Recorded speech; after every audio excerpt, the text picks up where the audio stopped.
I'm looking respectfully.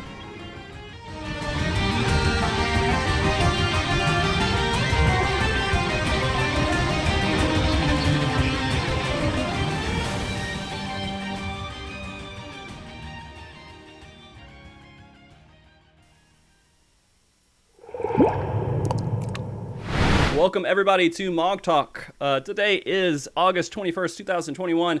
If you have not watched MogTalk before, it's a show based around the Final Fantasy XIV community discussing everything from Savage Raiding to Chocobo Racing. Before we start, I have to go ahead and make sure everybody introduces themselves on the show, just so you know who's on here and they're not just sitting here awkwardly and wondering when it's their time to talk. So let's start with Bandy. Bandy, could you tell everybody who you are? Yo, I'm Fandy. I came from World of Warcraft for a while, and I'm pretty new to Final Fantasy and the community and whatnot. So it's been really nice so far, though. Everybody's been really sweet. So Yeah. If not, let us know that, because that's not how we behave here at Final Fantasy XIV community. Yeah, I'll break some kneecaps for you. Yeah. Okay, yeah. All right, and Booba, tell everybody who you are. Hi, I'm Booba Spice, also known as BoobaCampbell in some circles. And I have been playing Final Fantasy XIV since 2.0. Crow is actually the one who got me into the game. And then I took sort of a hiatus for a few years, and then I came back to the game about 3 years ago. Mm-hmm. And I've been playing steadily ever since. And Nice. I've been a part of the roleplay community for about 3 years as well. Wow. So yeah. All right. Crow, Yeah, the person definitely. who got Booba involved in Final Fantasy XIV. Can you tell everybody who you are? Hi, I'm Crow. I am a Twitch streamer at Stitch Witch Games, and I am the lead organizer of LFA Club, a roleplay venue on Exodus. All right. So if you all couldn't have guessed, we're talking about role-playing today in Final Fantasy XIV, which is actually a pretty huge part of Final Fantasy XIV, I would have to say. And I'm actually Definitely. interested to see where it grows from here. Before we get too far into it, I do want... Fandy's a new player to Final Fantasy XIV and entering the world of role-playing, I suppose, for the game. And so I want to know, so everyone watching the show understands your experience so far. How'd you get into the role-playing scene, and what's your experience been so far with it? So Gremlo basically was like, "Hey, we're hanging out at this place in the game. Do you want to come with?" Basically, and I was like, "Sure, like why not?" You know, I had no idea what I was getting myself into, so that's kind of how that started. That's how they get you. Yeah, that's how they get you. That is true. So Mm-hmm. Okay, so Grimlow is the dancing Lalafell, right? Yeah, all the of jam. uninstallable. Yeah. So they said, "Hey, come along, come to this venue." And what was it? What was the venue? Is it just like a dancing club? Or? I think was it the Sugar Rush place, Booba? Do you remember? Because Yeah, you yeah, were it was you were Sugar there. Rush. Yeah. Yeah, we went to Sugar Rush, and then we went to what was it called? Insomnium something? I forget the name of the place, but that was where we did the gambling. Was Yeah. yeah. That was a good time. All right. Well, Fandy? I do want to know what your initial impressions were. Were you like, "What the fuck is happening? What is like life right now?" Or... Kinda. And there was a lot of cat girls there. It was very interesting. But it's been kind of wholesome, to be honest, seeing like a different side of it that I wasn't really like expecting to see. So Okay. Booba, is this like the regular initiation process for people that you're trying to get into role playing? You just tell them to go to a venue and watch people dance around, or? Yeah, I would say it's the preferred initiation process. I know some people have had kind of not so great introductions to the RP scene, and it kind of turns them off from like trying RP or like interacting with that community. And I think that's where a lot of the stigma comes from as well. My camera keeps It does a being little weird. flicker. I'm sorry It's about that. it's okay. Yeah. I'm on Windows 8, so it hates Discord. I'm sorry. Yeah, I Maybe know. we need to do a fun Windows 10 stream for it. Well, isn't it Windows 10 free? at the moment? Or... Windows 10 is free, but my computer can't handle it. It's too old. I'm so sorry. I guess that's like the next goal for you is get a new computer, right? Jeez. All right, keep going. Sorry, I I was just taken back. Booba? Oh no. We lost her. We lost Booba. Oh She no. was talking 8 and then like it killed it just crashed on her. All right. So Crow, if you wouldn't mind taking over a little bit. Yeah, sure. So I do want to ask, when we're talking about the role-playing scene and we're talking about, there's the cameras. That's okay. We're going to leave the cameras the way they are. I'm back. Oh, welcome back. Oh, Discord heard me talking shit and was like, I don't think so. Yeah. Okay, we're good. We're good. Yeah, we're good. So, Sure. what was I talking about? Oh my god. Don't worry Yeah, about so it. the preferred introduction to the RP scene, I think, Yeah. is just going out to the clubs, Mhm. which really, really became prevalent for people because of COVID. Mm-hmm. Because people couldn't go out to actual clubs anymore. They couldn't go to the bar with their friends. And so they started going to the bars in Final Fantasy with their friends and started realizing, hey, this is actually fun. And more people started building their own bars as well. Before that, it was like a much smaller scene, I think. Oh, significantly. Yeah. And then COVID hit and everyone had to stay inside, so they went to the cyber bars. The other thing, too, I would point out about how big it's exploded was the delay of patch 5.3. Was there Yes, such that a too. long delay between story updates that people just kind of said, well, what do we do now? We may as well go make our own stories. And that, I think, really did contribute to Yeah. how quickly it blew up. So you're saying that this scene is kind of actually pretty new overall, like within the last year or two. The size of it, I would say, is pretty new. Yeah, it's Okay. grown very quickly over like the last year or so, Yeah. but it was always there, like always. Okay. Looking at kind of an outside perspective and seeing when we're talking about role playing, like what goes in my head is like, hey, walking around in the open world, voicing out the thoughts of your characters and everything else. Is this the same kind of situation that we're talking about in these venues too, or are people just themselves talking normally? It kind of depends, actually. Like, I've found people that, like, we're coming up on our 1-year anniversary on Exodus Halloween weekend, and I've seen the whole gamut of people who make their characters as self-inserts, people who like recreate themselves in the character creator, or like my crew. We have our own channel in our Discord server where we like build our own lore and backstory too. So it really does depend on the person. There is a little bit of something for everybody. Fandy, what type of person are you in regards to role playing? See, I'm new to role playing. I never did it. Like I was saying before, the only thing I knew about role playing was in Goldchar, and we stayed away from there. So, yeah. As far as role playing goes, I probably would just like be more of like myself, kind of. I don't think I would really like go too far as like creating like a whole nother character. I guess like yet, if it was something I ever did like more of, then maybe I might, delve a little deeper. But yeah. Yeah. I mean, WoW was a little bit different with role playing in general, because you had RP servers that were dedicated to like, hey, this is an RP environment. If you're on this world, you should be role playing, right? Final Fantasy doesn't have that at all. Not true. I There's would argue. Balmung. Yeah, I was gonna say. And Balmung and Mateus, I would say, are the two dedicated. I will say role-play officially. servers. Officially. Yeah, Okay, not fair. yeah. So when Yeah, you're starting the game, you don't know, hey, I should go to this server for role playing, unless if you just research it before you start playing, right? Yes, that's true. Yeah, they're not officially role-play servers, but they're definitely known for it. But I mean, like, it's also not kind of enforcing it either. It's not like saying, hey, you should expect the role play on this server. It's like people just do that because that's where the word of mouth tells them to go, and you could go and do it. But no one's like saying, hey, you have to role play on this server or anything like that. Yeah, that's true. Yeah, and there's definitely people on Balmung and Mateus who don't RP. Yeah. And they're not happy about it. What? Really? Yeah. They're like, I'm here to raid. Why are you doing this? Is there a conflict between like role players and like, I guess, raider only kind of players? Like Fandy, the raider only kind of player, right?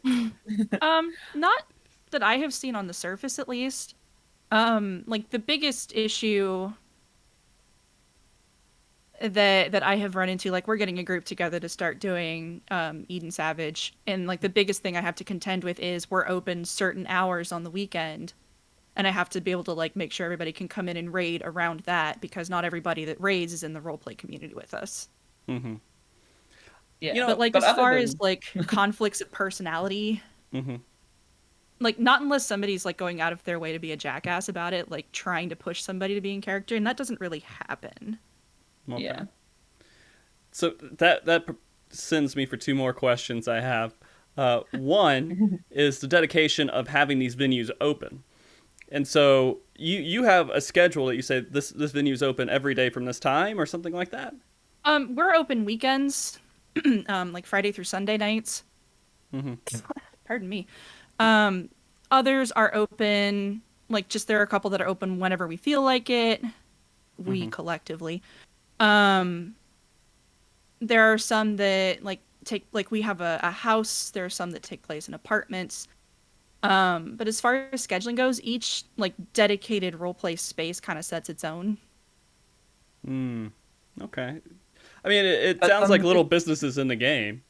It really is. It 100% like I create a schedule every week. Like mine is run a little bit different than I think most people do. I try and run it as like a co-op because it's not a me effort, it's a group effort. I cannot do this by myself. But like I do create a schedule every week. I put the call out on Monday and have it out by Wednesday.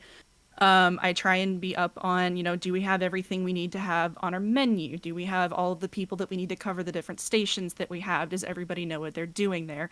It really is like running a small business. Okay. Wait, do they actually like make Gil and stuff like an actual? So I could like employ people. You know what I mean? Yeah, like, I mean, and get I see. My biggest self complaint is that I currently cannot pay what some of the like big roleplay venues pay. But yeah, everybody gets an hourly, and then like if people do one-on-one like story building or that kind of thing, they get to keep a pretty hefty percentage of the fees that we charge for like individual roleplay. So people keep going. Go please. ahead. I'm sorry. No. Well, I was gonna say it's if you're good at it, and like I come from a background of I'm a freelance writer, like culturally, I come from a long line of storytellers, and I know that like somebody pointed out in the chat that some groups make Gil, not everybody will charge, and that's very, very true. But there's some legitimacy adding that in there, though, right? Yes. Adding in the Gil. It's like, hey, this is actually something cool, and it's actually a little worthwhile. Well, and the reason I do it is because I can't pay everybody real money to give up their time on their weekends to do this. The very, very least I can do is like pay them in game and like make sure that they can, do something fun with it. Go buy a fun glamour, if you've been eyeing that mount on the market board, that kind of thing. It's like that's the bare minimum. Is it's not about making money, it's about compensating people for their time. Yeah. Do you have any like people who fund you in game, like the really crazy market board gang or something, like supports your venue and they like give you money? Yeah, we have a couple people that come in pretty regularly, and like they'll spend money at the bar. Okay.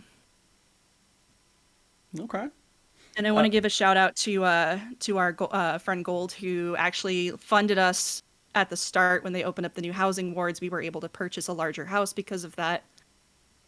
So I want to, huge thank you to him. We wouldn't like be where we are without that. So. Yeah. There's so much more I want to dig into that with that. But go ahead, Booba. Go ahead. Yeah. You definitely wind up, like, if you work at these venues, like, you'll get regulars who enjoy your storytelling and will come back to like build their characters against yours and like come up with more story. Absolutely. Man, that's way more intense than I thought it was, to be honest with you. Yeah. So I don't know. The second question, by the way, from what we were talking about earlier, is a little bit of a tangent, but I want to ask it before I forget it. Are there people who make groups and they role play while they raid? I'm sure that there are. Like we had a staff auction for Pride Month, end of June, and we sell an hour of time, and one of my crew got auctioned off for 10 million gil, and what they wanted him for was to go like look at their house and give feedback on their decoration. A couple of people have had their time bought to like go do content, that kind of thing, run roulettes. So I'm sure it does happen. Okay. So I want to dig into this buying people thing. So how often do you do these auctions where people are just like, hey, you can buy my time for 10 million gil for an hour, or whatever that setup may be? Oh, just a couple times a year. We know people people don't have that kind of money all the time. Fair. But like we do it for big events. Like we did we called it Pearl Day. Like I'm not sure if you're familiar with White Day, like in Japan. No, I'm not. So it's kind of like a counterpoint to Valentine's Day. And I was not on the ball, didn't get on it for Valentine's Day, so we did something we called it Pearl Day. And we did a staff auction then. It was supposed to be like cute and romantic, or like we did our one for Pride Month, that kind of thing. Like we don't do them super often, but often enough. And they tend to bring in a decent chunk of revenue. Okay.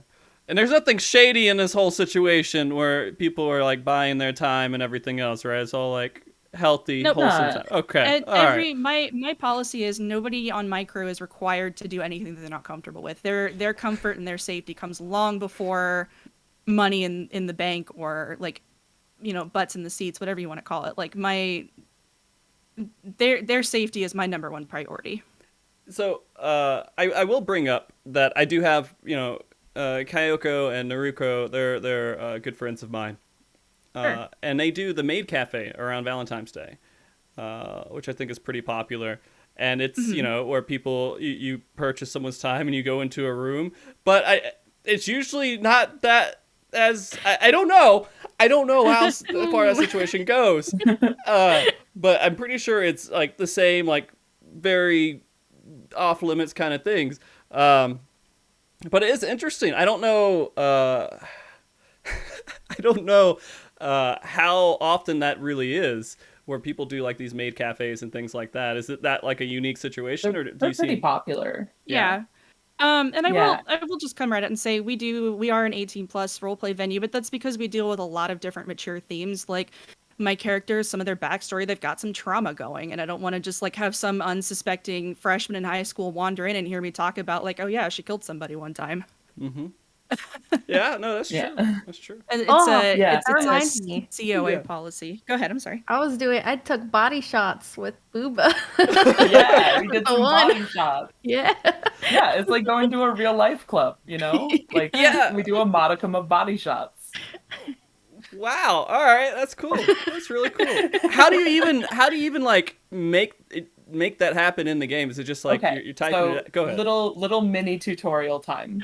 Sure. So when you're in the game, if you typed /EM and then any sentence, it'll post as if you've done like an emote. Like, when you do an emote and it says like so and so pats like this and that on the head or whatever, you can type custom emotes. So you can type like /EM, I give you a body shot, but like with way more detail than that. Oh, it was very detailed. Yeah, it was very detailed. Is it stuff that we can't say on the show? Detailed? No. Okay. or on Twitch, this is an 18+ show, but Fandy. I mean, so, I'm not gonna like rat out any of the people that come into my venue, of course. Like I value people's privacy too. Yeah, client confidentiality. Thank you for hiding my participation. Yeah. Yeah, you're a roleplay noob. Wink, wink, wink. I mean, Oh, this is a lot different than again going back to coming from WoW here. Back in my day playing WoW, you had night elves standing on top of mailboxes, right? And that's like as far as anything close to this would really come. Well, unless if you go into Goldshire, I think that evolved after a certain point. But yeah. I'm so interested into this because most of it does seem like it revolves around housing. Is that true, or is there a lot of stuff outside of the venues and everything else? I would say anywhere you go, it's mostly going to be like restricted to like venues and stuff, except for on Balmung and Mateus. Okay. There you'll have more open world RP scenarios. But even then, it's mostly only in Ul'dah. Oh, For some is reason, it? they decided Ul'dah was the place to roleplay. I thought Waking Sands was another one. Am I wrong about that? No, it's the Waking Sands is where the Scions hang out. Like it's the It's quicksand. quicksand. Oh, the The quicksand. quicksand. Sorry. Yeah. And Which that's is like the no-go. inn. Yeah, the inn in Ul'dah. Okay. That's Yeah, the Goldshire, Momodi's place. right? Yeah, that's the Goldshire. Okay. Okay. Yeah. But other than that, you don't see like a whole lot of like open world RP. It's pretty much just in venues, which venues aren't just bars either. There's bakeries, there's like cafes. Someone built a McDonald's in their basement one time, and like it was a drive-through, and you had to like yell your order as you go through the drive-through. Yeah. We were closed a couple weekends back, and so we just went around and we saw one that was like a Japanese onsen that they had set up inside their house. It was beautiful. Yeah. Easily one of the prettiest places I've ever been in. I had the HGTV guys on before, and some of the stuff that they do is absolutely insane. Building houses and making, the different setups and everything. And Fandy, I think you've seen some of that, right? You've done some house hunting, or am I wrong about that? Have you seen a lot of the houses? I've seen only a few, to be honest, because I just started. I got a little apartment that I just decorated. I was all proud of. But I've You seen did like. such a good job. Thank you. I binged how to float stuff for like hours, and I was like, all right, I'm getting on it. I was like there for like. But yeah, I've only seen like a handful of the houses, but like a lot of the stuff I've seen is like it's crazy how like creative people can be in the game and like even like make things out of like stuff that's not actually like I've seen like people with like flat screen TVs and all that. And I'm just like, what the how do they that's so crazy. Yeah. Like seeing how much like creative freedom that you can have with something like housing. Yeah. You could be really, really clever with how you place items and make completely new items. And that's a whole nuanced thing that's within that community as well. And I'm assuming the housing community and the role-playing community go kind of hand in hand a lot. Is that right, Booba? I would say so, yeah. Like most, not most, but like a lot of FCs, once they get a house, will be like, hey, let's build a bar. You know how like it's like the every first dude and thing his best like everyone friend is thinks like, about. we should buy a bar, Yeah. It's like that, but you can actually do it without ruining your finances. This is gonna sound like a brag, and it's not because I had nothing to do with the decoration, like our current decor. The person that did it did an absolutely fantastic job for us, but she submitted us to Primal Rise Up to be on a housing tour. And some of the stuff I saw in there, just like I looked at that and I went, never in a million years. That's incredible. Yeah. And that's actually mostly what I do in game is housing decoration and stuff like that. Like that's my favorite part of the game is decorating a house. Well, isn't that so? Rich started playing recently, and were you in charge of doing the whole house there? Yes. So the original small that we had in the goblet, I decorated by myself. And then the medium, which we have currently in Shirogane, I decorated together with Luna Sato, who's a member of the FC. And we kind of tag teamed that and built it together. But yeah, so the decorations were all done by me and Luna. It's freaking amazing. And if I was going through some videos and stuff and everything, Fandy, you're in Rich's FC as well, right?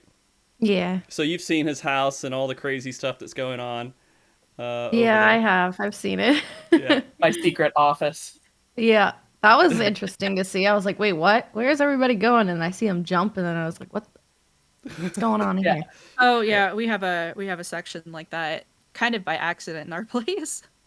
Oh yeah, is it just Yeah. like a little hidden room that you just appear in or something? Well, we have our hidden room where we do the gambling and stuff, but to get to it, you have to go over like a half partition, and if you do it just wrong, it'll clip you up into the ceiling. Well, yeah, and then you go into the void, Yeah. right? Yeah, Yeah. Yeah. Yeah, so my secret office is built entirely in the void, and I've actually done I've actually done an entire build. I have on Hyperion a punk rock club that I run when I feel like it. And it is glitched entirely underneath the box of the apartment Oh that it's no. in. So you actually have to glitch through the back wall and then go down a spiral staircase. And then you're in this like grimy grunge club that's called the Pit. That sounds amazing. And I have bards there. I got inspired to build it because they added the electric guitar into the game. Right. And suddenly there was all this like awesome punk music happening, and I was like, we need a punk rock club. Oh my god. So I built this like grungy nightclub. I'm a big fan of it. I do want to ask this question of Fandy real quick, because we always talk about like the bards and music playing and everything else, and sometimes it's great, but sometimes it's just really not. Fandy, have you had a lot of experience with bards running around playing music? Yeah, some of them follow me around when I'm live, but I haven't heard any of that are like bad. Actually, I was just like curious. I didn't even know how people did it. Like they're just playing like all kinds of music and stuff. I was like, you like have to like click your keyboard. I don't even know how any of that works. So- It's really cool. Go ahead. Oh, I was just gonna some people do play by hand. And that's you can hook up a MIDI keyboard. So any USB keyboard, like piano keyboard to the Oh. game, and then you can just play by hand. Mm-hmm. And then there are people who write programs that play MIDI files. Yeah. I But see. that's the best thing is to just assume that they're playing by hand and give them some applause. Yeah, yeah. We want to think positively. Everyone's just like an amazing artist Yeah. that kills every single verse, right? But yeah, no. There's this teetering point to where you have people who play, and you're like, oh, that's neat and that's cool. And then there's people who just go over there and spam the button constantly, and it's just racket noise and everything else. Oh, I haven't heard that yet. Lucky. I had Give it turned time. it off because of it, but Yeah. Crow, I did interrupt you. I'm sorry. What were you gonna say? Oh, I don't even remember. Perfect interruption So there. it's all good. All right. Well, we talked a little bit about gambling. What is the gambling in this game? You go into like a little hidden room and you just kind of slash random. Yeah, we use slash random in party chat to roll like blackjack numbers. And then the big thing, like I do believe this was done in WoW too, where people did death roll. You know, where you roll down until somebody hits 1 and then that person loses, I think is how it goes. I do not have a head for numbers, so I leave the gambling stuff to the people in my crew that do. But yeah, we do offer a couple different games, and you know, people will come in every now and again wanting to just play triple triad too. Yeah. Yeah. You can also do Go ahead. you can also do triple triad. No. Oh, of course. Yeah.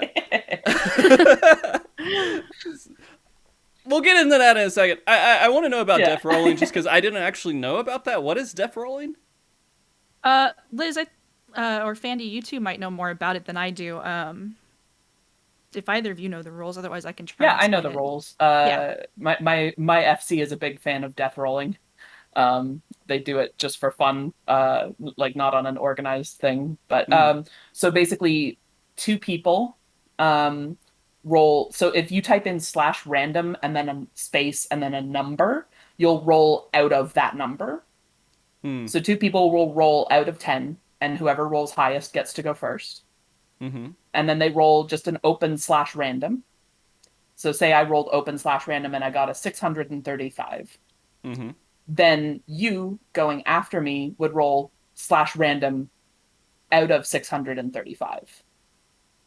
Okay. And then whatever you manage to roll, I would roll out of that number. And you keep going, and the numbers get smaller and smaller until someone rolls a 1 and they lose. Oh, okay. So I would Yeah. bet you like 1,000,000 gil. And then when you I have roll like a 1, 2 million you have to gil. give me 1,000,000 gil. Yeah. I don't have a lot to give. I buy Yeah. food and potions, and that's where all my money goes. And Yeah. that's I it. don't death roll for less than a mil, so. I watched close to 10 million gil change hands in the span of about 5 minutes once. Yeah. Nice. And this was just like 2 people that showed up were sitting in one of the booths like, hey, let's death roll with somebody in our FC who was just like, she was there and just kind of vibing, and she's like, yeah, all right, I'll death roll. And it got really intense real quick. So, Fandy, you said you did some gambling. Did you lose money? I did. Yeah. No, actually. I won some money and then I spent it all on my house, so I don't have any gold or gil left. But Technically, yeah, you lost I won money. some. Okay. Yeah. Because you had to buy house stuff. Frosty, I just sent you an image of a death roll I did the other day against one of my FC members. Oh, I can't. I can look at it on my phone, but I can't look at it because like I'm window Okay. capturing Discord. And so as soon as I go over to it, it'll give like all the secret messages we've So- had away. So Yeah. Fair. So I got to roll first, yeah. and I rolled a 615, Mm-hmm. and then they rolled a 1 out of 615 Oh no. for 1,000,000 gil. That's the worst. That's the worst. Literally just instant loss. It was so Oh. funny. Go ahead. Oh, I was just gonna say, so the next step to gambling in game, which kind of brings it more into the RP scene, is there are RP venues that are fight clubs, Yes. and you can go there and bet on the fights. How does that work? So there's an in-game RP system for combat. Mm. And so it's based on those slash random rolls again. So say Fandy, say if you and I were fighting, I would type a description like, I go in for like a roundhouse kick, and then I like flip you over my leg and like slam you into the ground, right? Nice. And then you would type the description of your attack, like you give me an uppercut and then like punch me in the stomach 12 times and then like jump in the air and karate kick me in the face. And then we would each roll slash random, and whoever rolls higher, that's what happens. Actually, it sounds kind of fun. So you would win that round. And it's usually a best 2 out of 3 kind of thing. So like if you were to win 2 out of the 3 rolls that we did, you would win the fight. I see. I thought when you said that, I thought you just basically teleported to the Wolf's Den and you did 1v1s. No, it's an actual role play system. Okay. So it's kind of like playing D&D basically. And people will bet on those fights. You know, that reminds me of something back in the day. It just brought back this hidden, blocked out memory of AOL days.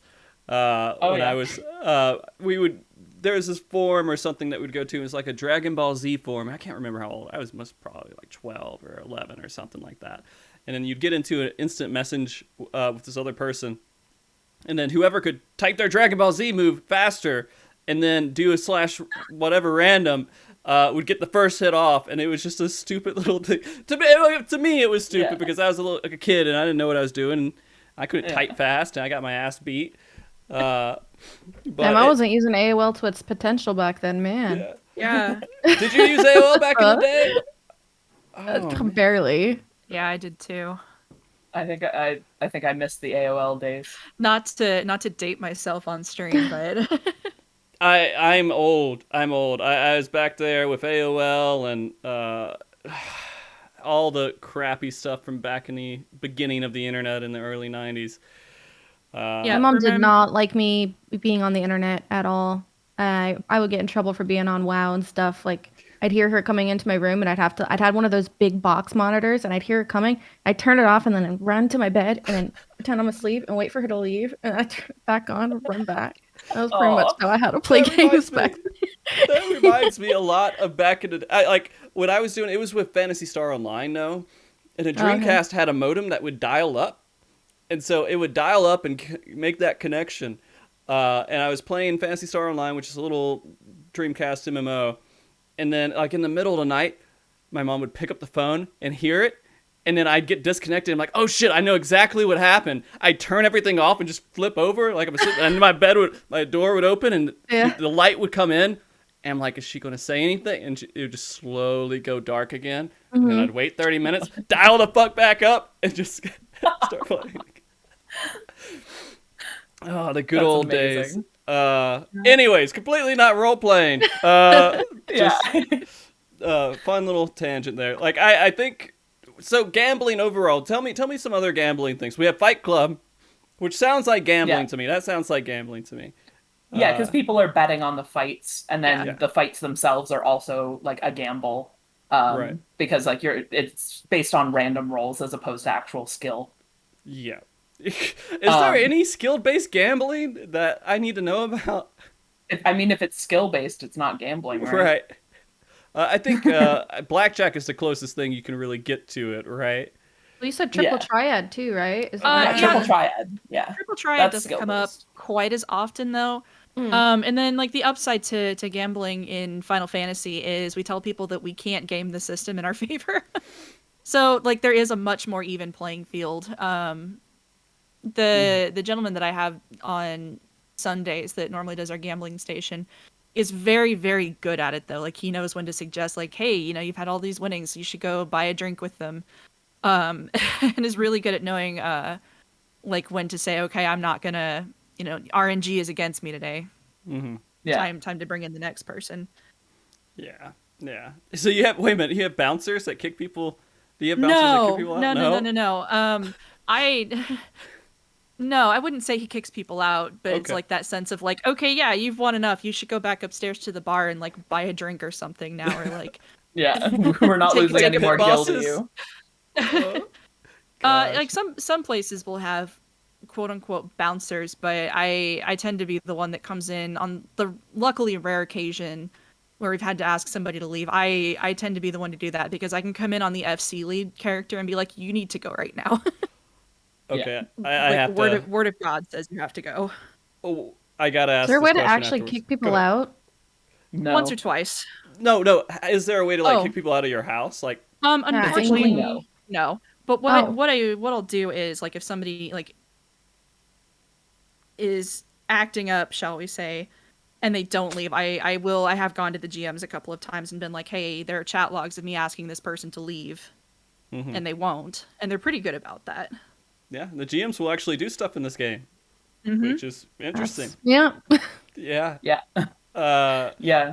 So that does bring me to the question of I want to know some of the worst situations you've had to deal with people role playing and needing to kick them out. What were these situations? Oh, I don't know. I don't know if these are ones you really want me saying on stream. Like we've had people like RPing like bathroom stuff on the floor. It's okay. You can say that. You can say that. Okay, so like I had a Lalafell come in and like RP like taking a dump on the floor, and I'm like, you need to leave right now. Yeah, like or we had somebody come in, man. and again, please by all means tell me if this is crossing a line too. I asked somebody to leave the other weekend. They had a Lala named Jailbait. Oh yeah, and I said, nope, we don't want that here. Please go away. And like to their credit, they did, but also yikes. Yeah, like please do not. Yeah, it's the worst. Oh, yeah. This has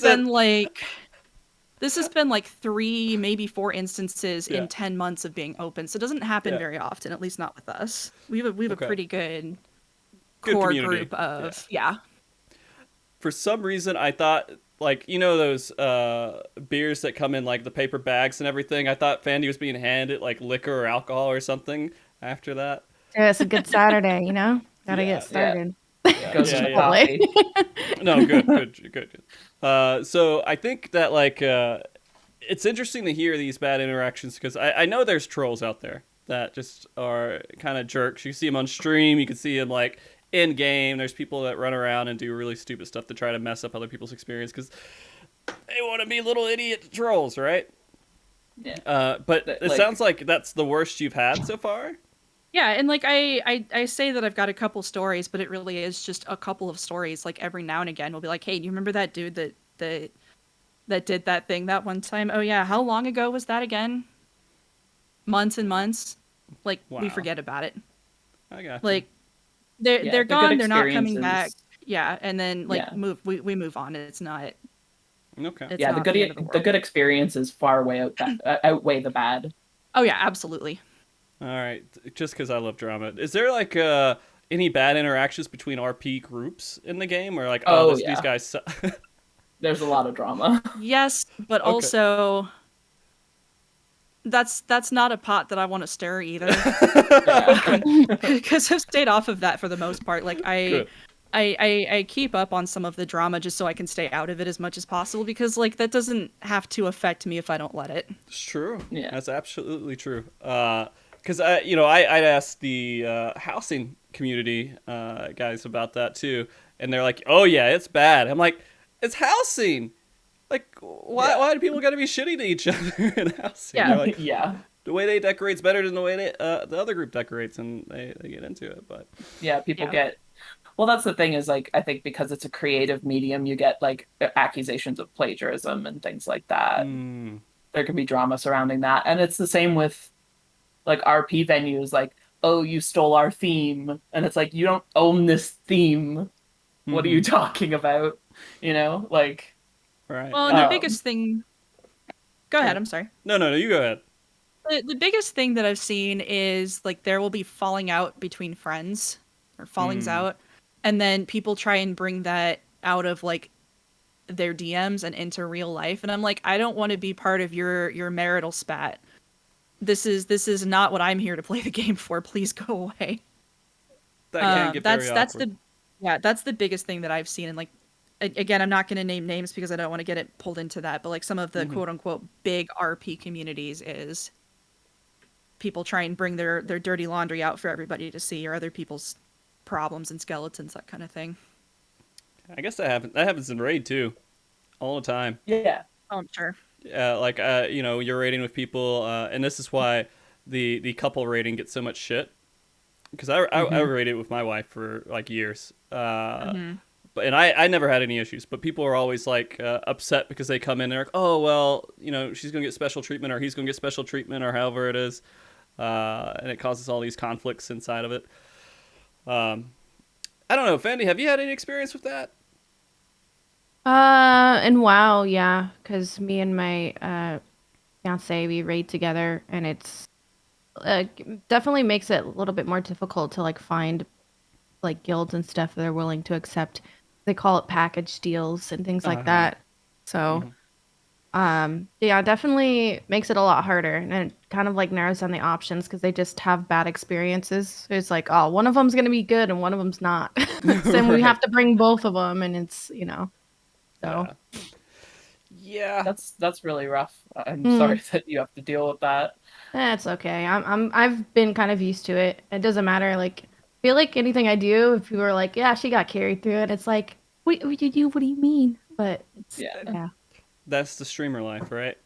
Yeah. But I mean, you weren't carried through RP, right? Nope. Nope. Yeah. You're not. If anything, you were carrying your fiance with the RP. Hold on, I gotta. You went black. Yeah, and white. I accidentally clicked my OBS and it makes my camera freak out. Oh, okay. Yeah. Sucks the color out of it. Yeah. Your fiance was enjoying the RP venues and the gambling too, right? He enjoys it a little too much, I would say. Yes.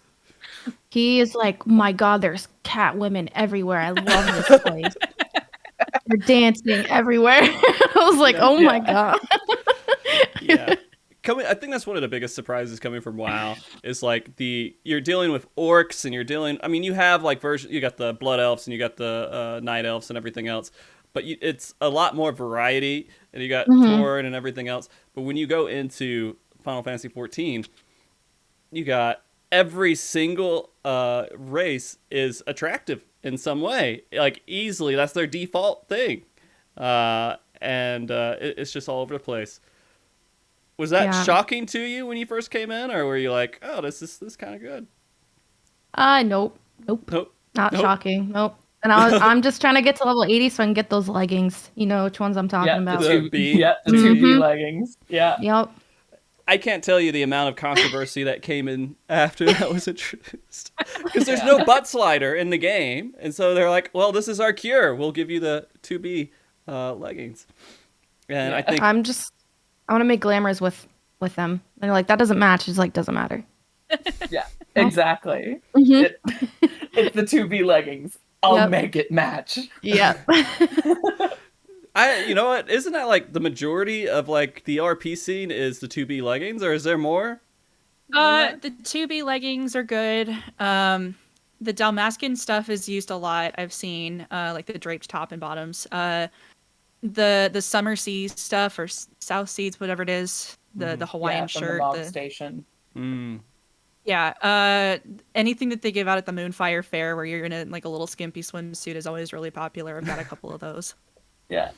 But also like they're cute outfits. Like it's not just it is eye candy, but also like from a design perspective, they're cute outfits. Yeah. Yeah. I mean, I do want to ask this because I mean, it's Final Fantasy gets shit for. I mean, when you're looking outside and you're looking at Final Fantasy 14 and they see this, I mean, this was the statement from anyone who's not playing Final Fantasy 14. They're like, oh, it's just a bunch of cat girls, right? And they add this whole negativity to it.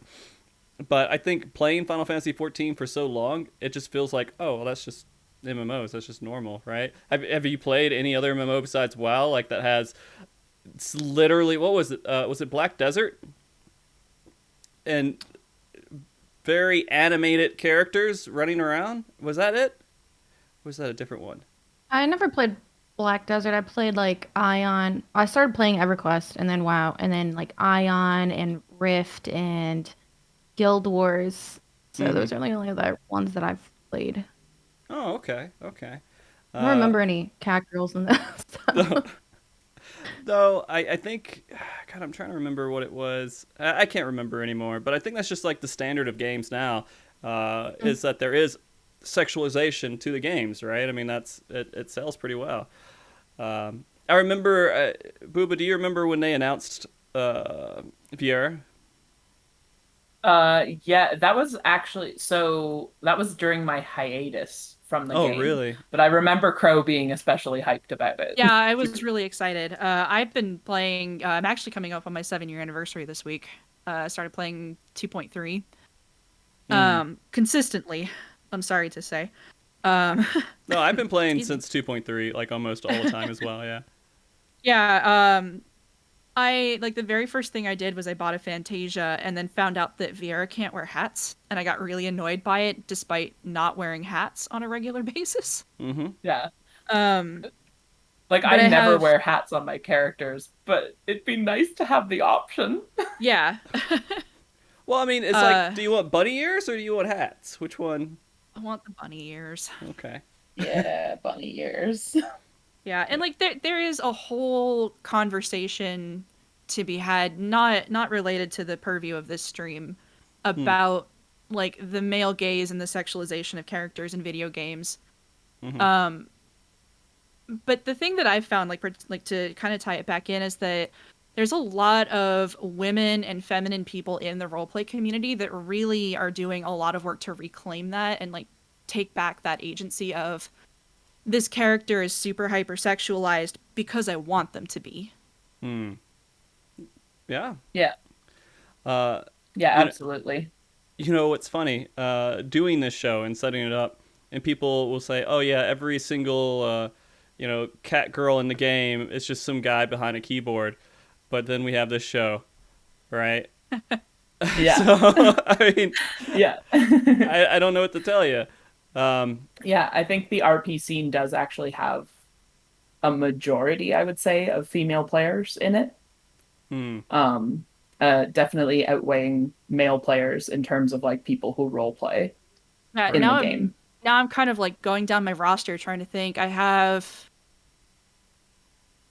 out of like 30 people in my FC, I think 4 of them are played by cisgender men. Really? Yeah. Yeah. Not very many. Wow. Yeah. Well, and go ahead.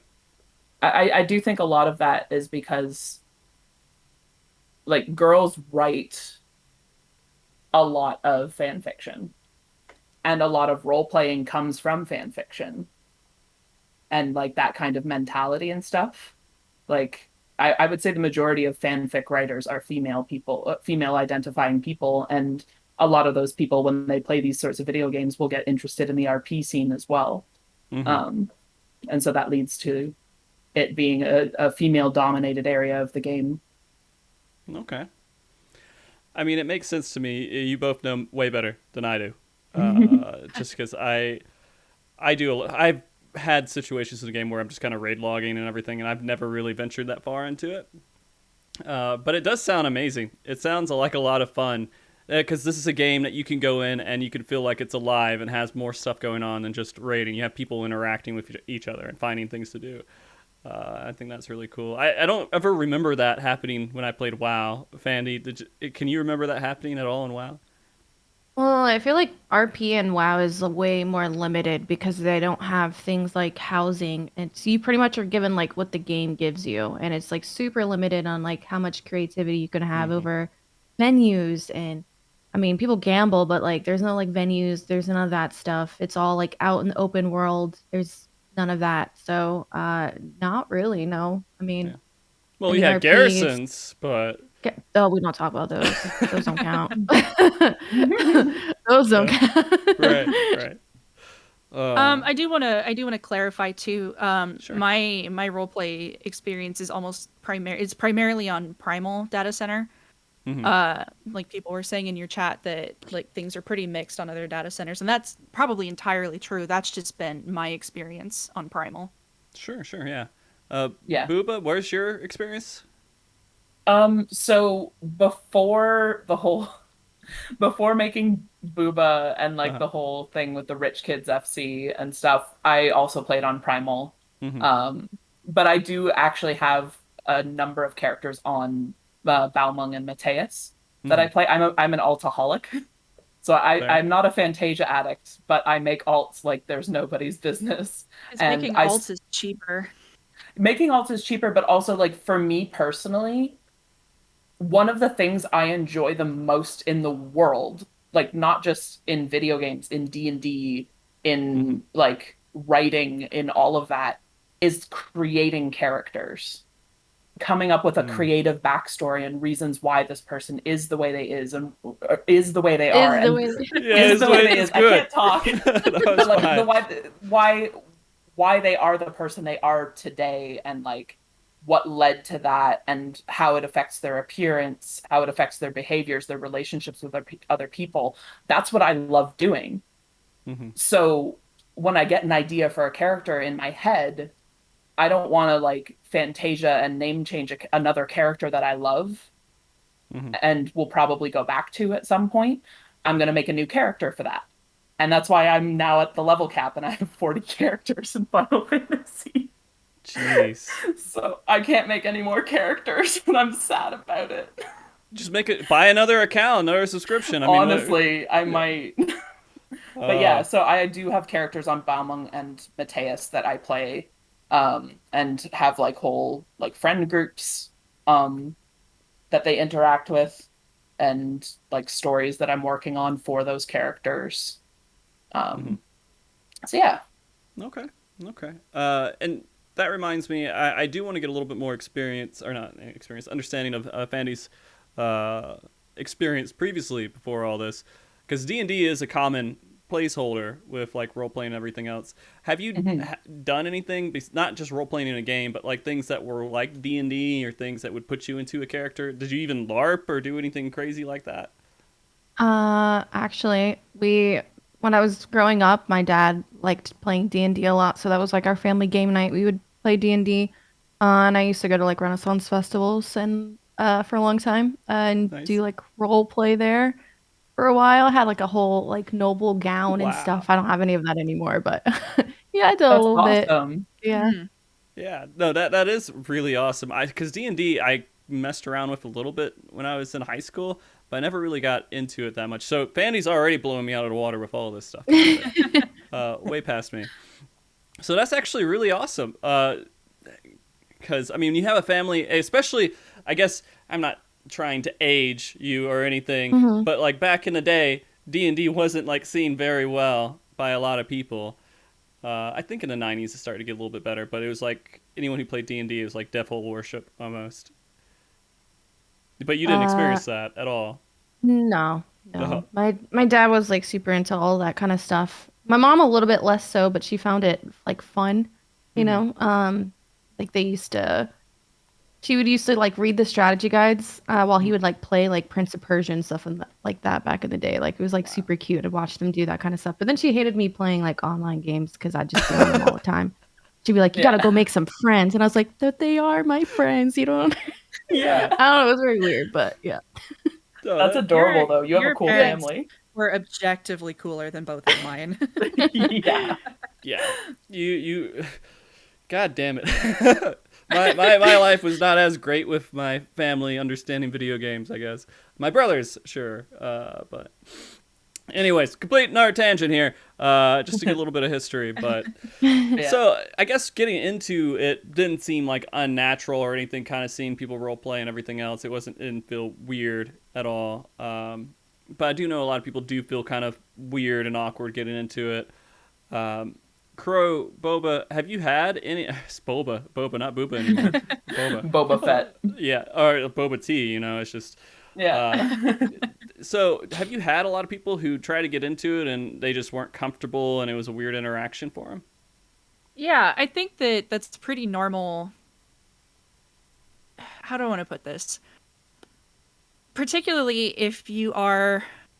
Like we bring the same kind of backstory and setup every week without fail. Like we're consistent, but other people don't have to be. And I think that trying to figure out how best do I fit into this niche, how do I make myself work with this lore and this backstory, I think that's a very normal thing to be a little bit awkward. Like whenever somebody new comes into our place, I'm always just a little bit like, oh hi, how's it going? And like, how do I start this? Because I'm pretty introverted just on a personal level. So that's definitely something that I know I at least have to work around. Because there's a real person sitting behind the keyboard. Yeah. Like that's a real human being that you're interacting with. Doing the hip shimmy up on the stage, and I think that trying to make those two things mesh is always going to be a little bit awkward until you both find your pacing. Okay. Yeah, and like speaking as someone who like I've worked at RP venues before, I think it can be it can be really intimidating for someone who's new to the scene, and say they buy some of your time and they want to work on a story or something, and then you write this huge big long paragraph about your cool character that you've been playing for over a year and developing and stuff, and then they're like, my name is Timnus and I'm a sorcerer, hello. like they're gonna feel intimidated, and that can create some awkwardness. So I kind of always am trying to tailor my writing style to who I'm playing against. Yeah, absolutely. So that like I'm meeting them where they're at, instead of like, and then like you can slowly sort of like increase the quality and like level of writing, and that brings them up with you instead of making them feel inferior, you know? And that's what a good role player will do, is they'll meet you where you're at. Exactly. Right. And that's awesome. I can't speak for any other P venues.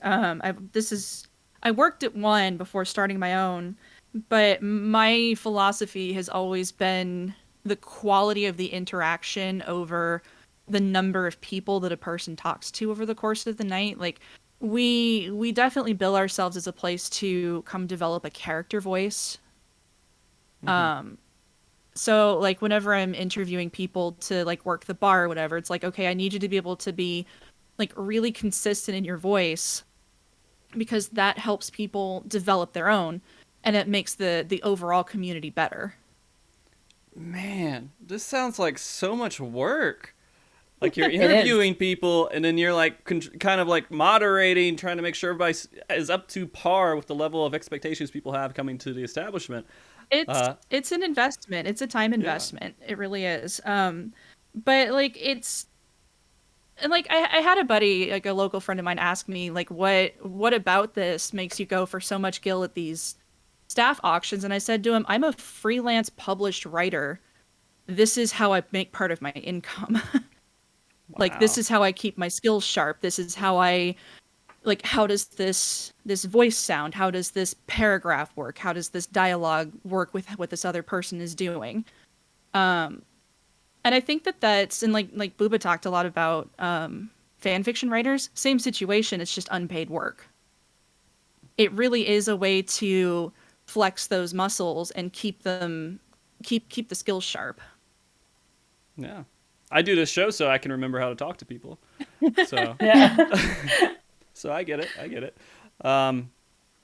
Man, I don't know. This just feels so much more in depth. Like when we were talking about role playing, I thought like, oh well, they have the RP tag on and they walk up to each other and they voice out whatever lines they think their in-game character is going to do, and that's like the extent and level it is. But it sounds like it's way past that point now. Yeah. I've had some like crazy character developments that I didn't even think of myself. They just like came about because I was playing myself or my character against another person, and like it's different than when you're writing a story alone, and that's what makes roleplay fun. Yeah. Because you control your character, but you can't control what they do, and they're going to outside influence what's happening to you, and then like that's where the magic really happens, because it's different than just writing by yourself. There's stuff that they're going to think of that you never would have thought of. That's a good point. Like it's a interactive writing. Yeah, exactly. It really is. Yeah. I'm one of those writers that like, you know, every once in a while I'm like, I'm going to write a book because I have this stupid story stuck in my head. And I start writing and I'm like, wow, no, I shouldn't do this. I'm just going to stop. And I just walk away from it because of how bad it is. So, I actually got my start in writing RP back in high school. My friends and my friend group in high school, we would actually have like little like duotangs, you know, full of like loose leaf paper, and we would each like pick a character, and then we'd like write back and forth, and we'd like pass these duotangs back and forth in class and write like handwritten RP to pass the time in school. And like sometimes we'd play characters from TV shows. Like I had an RP going on that went on for literally 4 years, where I was playing Guy Sensei from Naruto. You know, like, and that's how we would pass the time and hang out with each other. Now, did you also? I actually had a friend who ran down the hallways with their arms behind them. Oh, yeah. I was a big Naruto fan, let me say that. We don't talk about our cringy weeb high school days. Yeah, there were some cringy times, but I think it really helped me develop as a writer, definitely. Like, I have had role plays that I've written with friends, like, through email that lasted from high school into university, and they're, like, literally... Like, I can't load them in a Google Doc anymore because they're so many pages long that it just crashes the Google Doc when I try to load them. You and I have one like that. And this was my brand new iPad, like brand new at the time, iPad Pro with the heavy duty processor because I'm going into design. And it kept crashing my iPad trying to open this damn Google Doc. Yeah, like it's over 1,000 pages long. Yeah. Not to flex, but my primary bartender or my primary host on Fridays that does the front door at the venue, they and I have 10 million words that we had going, and then lore changed in this fandom that we were writing for, and we said, all right, time to redo it, and now we have another like 12 million still ongoing. Okay. Yeah. So and it's literally like longer than a published novel. Yeah, it's ridiculous. And, like Wow. And you just keep writing it because it just keeps being fun. So, like, there's people who RP like that in Final Fantasy who have been doing like the same character for like 7 years. There Okay. is a character limit in the chat box in Final Fantasy 14 if you didn't know that. Yeah, and it doesn't stop anybody. Nope. So, Fandy, I do want to ask you, hearing a lot of this stuff, do you have any thoughts on any of it and just the scale of what they're talking about? I mean, it's just like been kind of crazy to hear about like how in depth people will go with it. Because I mean, again, like I haven't really RP'd in any of the games. Like I've done like a little, like be like, oh well, my blood elf this, but it's like not ever something I act out or anything like that. It's just, um, so it's been like very very interesting, like getting like introduced to it through like the club and everything, and then like seeing all the different people like work together to create like the whole thing. Has been really cool. Different like side of it that I never really even thought was there in the first place. So Yeah. Yeah. And I we make it sound super deep, but sometimes yeah. it's just as simple as like a fun night out dancing Yeah. with your friends. Yeah. You know? I don't say all of these things to try and like be intimidating or to try and scare people away, because I think that the more people that get into any kind of creative field like this, the more people that do it, the better the overall environment of it is, because there's more ideas, there's more points of view, there's more everything. And I think that the making it accessible is so important too. And that ties back into a good role player will be able to match the person that they're playing with, their pace and their voice and their skill. Okay. And that's just as important as, hitting character limit or writing 1 million words in a year or however you want to do it. So, starting off kind of like, and, I am impressed. I'm not scared away. But I am impressed by the level of what you all are doing. And so I do want to ask, because most people think doing Final Fantasy 14 are thinking dancing clubs, things like that, and that's like the starting of the venues for role-playing. And you mentioned fight clubs, but what other venues are there to explore for people who are interested or getting into role-playing? If I can just briefly talk about ours. Yeah. We're based on a real life 1920s American speakeasy that was called El Fey Club, FEY. Okay. It existed. I want to say, and don't fact check me on this. It's been a while. This was thrown together. Like I had that light bulb moment one night. I want to say like in the Bronx somewhere. And the guy that ran it, of course, got busted because it was the middle of Prohibition. But their primary like entertainer and terrible with names. Her catchphrase was, "Hello, suckers, leave your wallets at the bar." And this was in the middle of Shadowbringers, and Hail Sinner, and like, not to spoil too much for Fandy here, but like Ilmeg and the Pixies, that was a real short jump over to El Fey Club FAE. So everything we have is like purple and green, and we have the Titania box behind our stage, and like our catchphrase is, "Hello, sinners, leave your coin purse at the bar and get lost amongst the pixies," that kind of thing. But I've also seen like 80s rave clubs. Okay. And like people do light shows with the Sabatender lights. Yeah. I've seen like any kind of environment you want to craft lore in. There is somebody that has that for you. On Balmung once, I did some RP with a friend who their character was a Zayla, so one of the Aura people from the steppe, and she lived in a cave.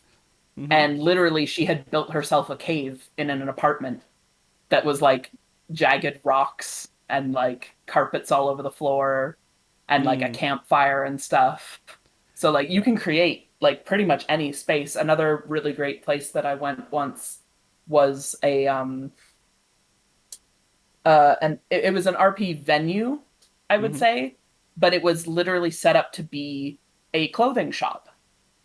And they had like mannequins and shelves with clothes, and you could go and like try on outfits in their changing room and like come out and like like they would literally trade you clothing to try on, and then you could buy the clothes or not buy the clothes, but Or they like steal would them and craft run them away? for you. Yeah, so it was like a fashion boutique. Okay. And that was how they made money, was they would craft like glamour items for you to try on and then purchase. Mm-hmm. Okay. And that was a very cool role play experience, because it was just like, oh, I'm going shopping. That's insane. Yeah. Yeah, I have seen like the ridiculous amounts of the housing that's been done that can emulate pretty much any kind of scenario you'd want to. Like when they made Asmund's room, and they did that like spot on. Yeah. Um, Yeah, I made an apartment for Booba, and I have a streamer set up in my apartment. Nice. I made myself like a little computer desk. You have like old used cups on the side too, and everything, and No, but I have my cats. yeah. I put some cat Okay. plushies out.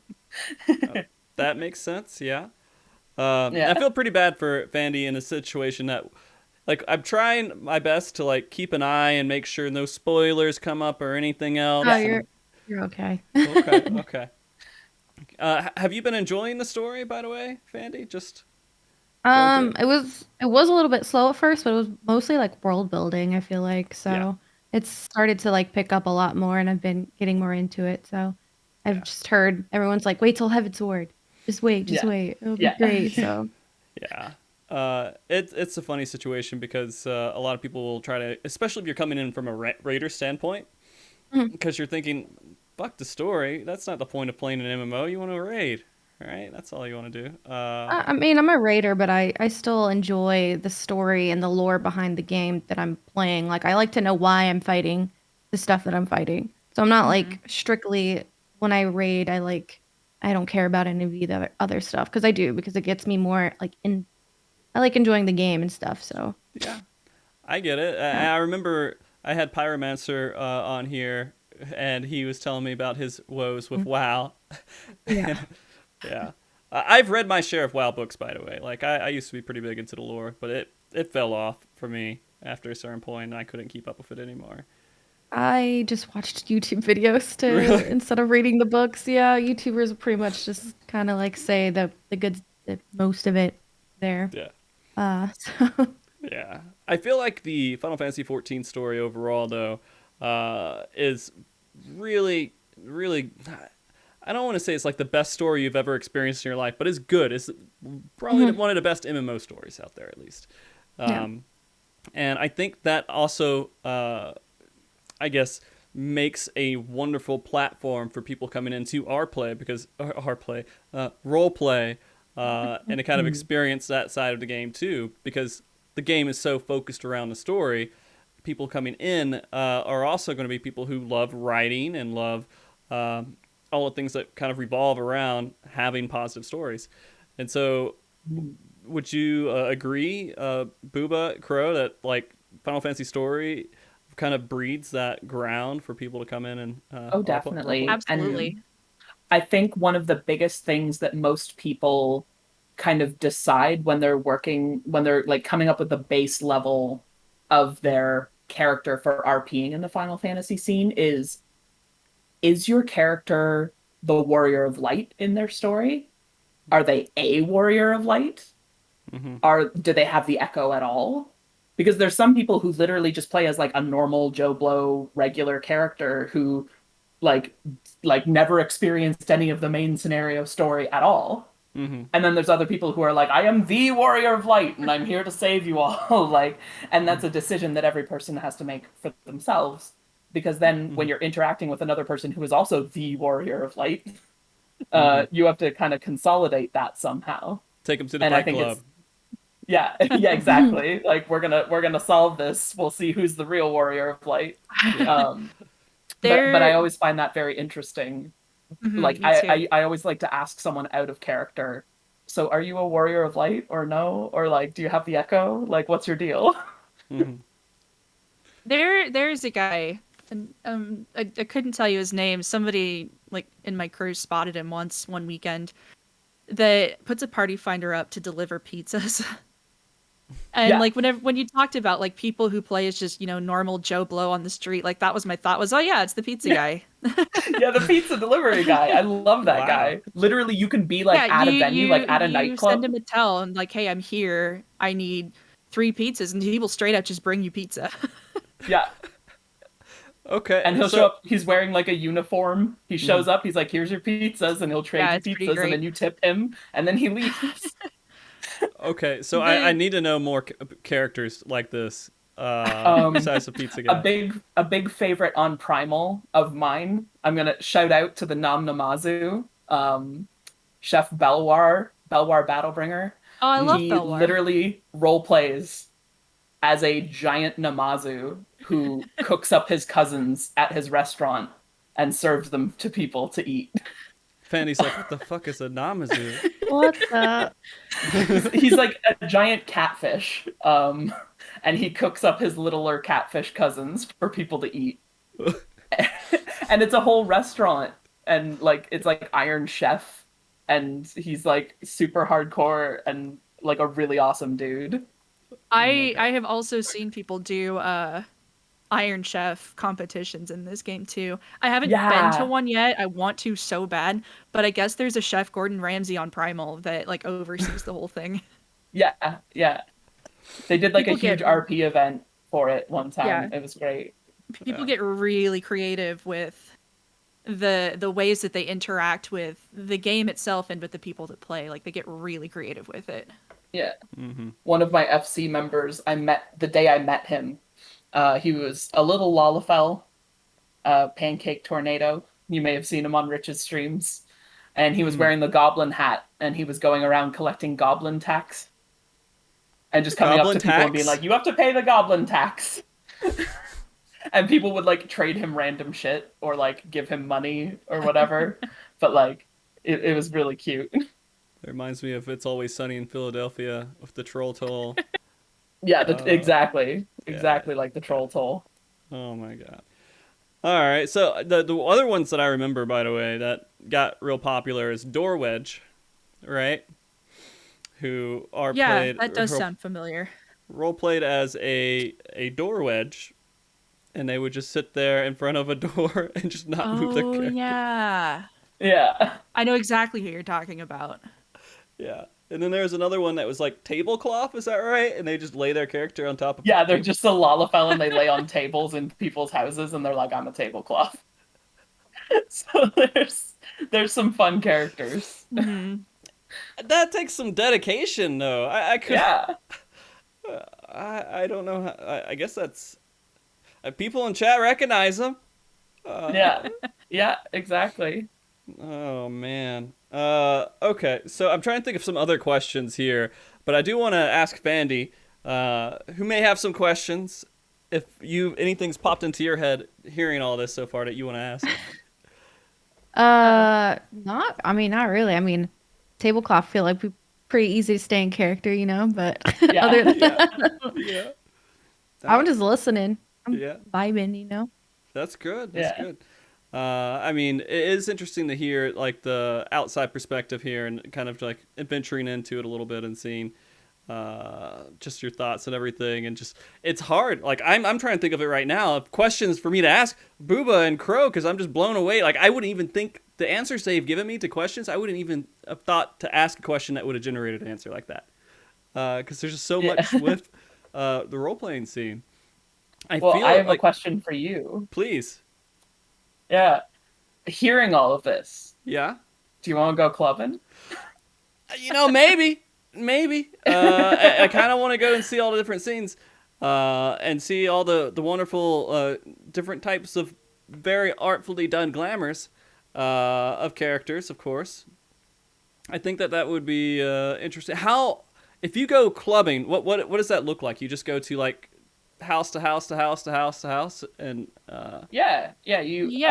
So the best way to find these venues is through the Party Finder in the Other tab. So a lot of people don't know, but the Other tab is where these venues will post their advertisements, and they'll say like where the venue is located and maybe state like what their theme is. And some of them will have like a little website that you can go to. Though those ones, they'll usually link you the website once you get to the venue. Yeah. But yeah, and so you can go to the other tab, and literally Japan servers, EU servers, all of them use the other tab in Party Finder to advertise themselves.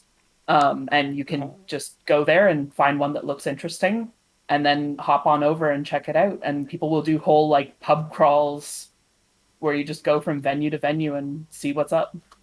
So tell me, now that we're taking this global, have you been to a JP RPlay? Yeah. Why do I keep saying Yeah. RPlay? Role-playing clubs? Yeah, I have. I have a couple of characters over on Tonberry. Okay.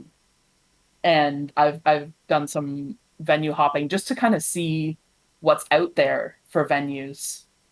And there's been some really cool places.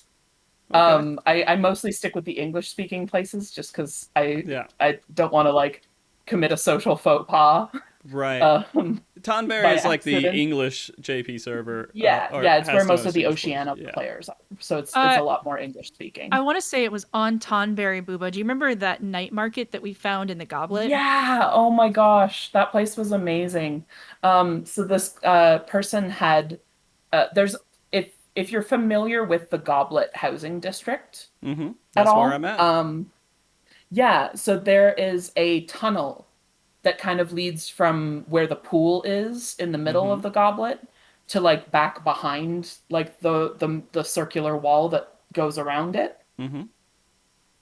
Someone had managed to glitch housing items down into that Oh, tunnel and created an entire night market. I'm And just unfortunately, it did wind up getting taken down because the GMs found out about it and they were like, look, yeah, this is really cool, but you Yeah, got to and take that's it down. totally fair. yeah. Which was totally fair, but it was really cool. And he actually like ran an event with it Uh-huh. where it was like this night market and there were different venues like at the stalls and stuff selling different things. Oh, that totally reminds me. Um, on Primal, Mm-hmm. there's a really great group called the Syndicate. They're a big Oh, FC that runs RP they're events. they're not an FC. They're a collection of like Yes, a role play communities. collection. They're actually called the Aetherite Plaza now. Oh, they're called the Etherite. Okay, I didn't know they Yes. changed. Okay, Okay. well, either way, Mm-hmm. the Aetherite Plaza, they actually sometimes run like a farmer's market Mm-hmm. Mm-hmm. that will have like multiple venues represented at the farmer's market selling items and stuff like that. Mm-hmm. So there's like a venue that like specifically is a minion adoption center where you can go and adopt minions from them. And they have like a cute little website. So they're essentially just selling minions Right. to Yeah. people. But they frame the whole thing like you're adopting a pet from the RSPCA or something, you know? Mm-hmm. Um, Jesus. so you can go to the night market Uh-huh. or to this farmer's market and you can adopt a new pet or you can like go buy some gear from Eureka Venture Forays. Yeah. So like rare gear and stuff like that. And there's like games to play, there's bards playing music, there's like food venues selling food and stuff. And it's like it's set up like a whole little like farmers market day festival kind of thing. Mm-hmm.